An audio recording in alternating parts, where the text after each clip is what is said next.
ka na dapat binubuhay sa mundo. Digma!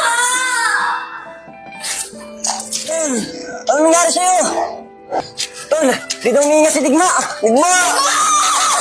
Digma, tricycle, baka magako pa! Digma! Kamen!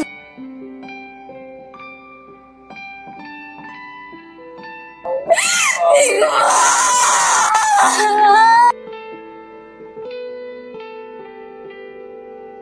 Ate Trish!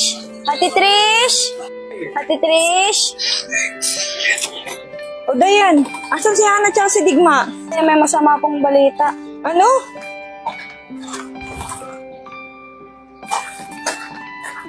Si Digma po kasi. Bakit? Ano nangyari sa anak ko? Kasi po si Digma, hindi po namin nakita. Halos inikot na po namin yung buong Ecoville pero wala po siya. Asan na kaya yung anak ko? Sana walang nangyari sa kanyang masama? Pero nagpaiwan naman po si Lepot, si Hana, tsaka si Sander para hanapin siya. Ganun ba? O sige Dayan, pumasok ko na muna rito. Basang-basa ka na.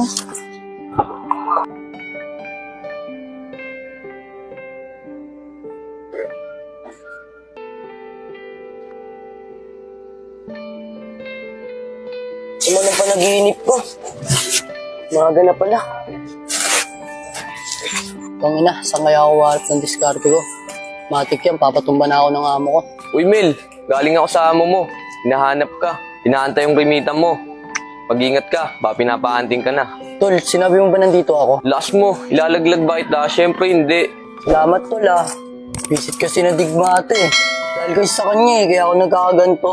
Kaya mo tol, matitsempohan din natin yung Digma na yun.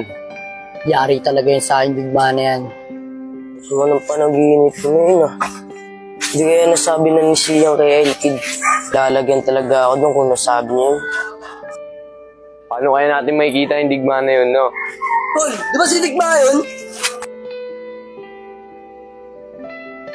Oo nga tol, si Digma yun. Tara, bunin natin! Tol, bisa mo tol! Sa tingin mo, sino kaya inaabol ng dalawa na yun? Walang tol, di ba si Digma na may atraso sa kanila? Tara, tara natin. Tara.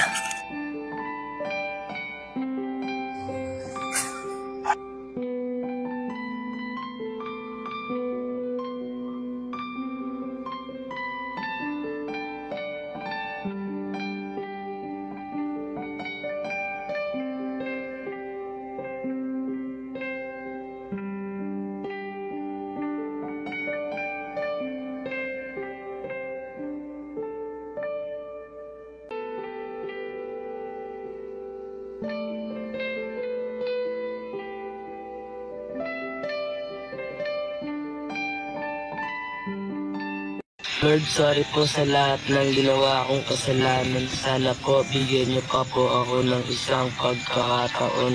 Pangako po, hindi ko na po uulitin ang mga pagkakamali ko.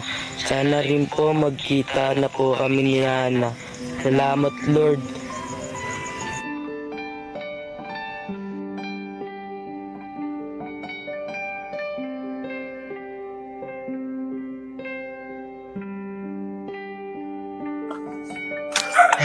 Yung Digma to, masyado tayong pinapahirapan ah.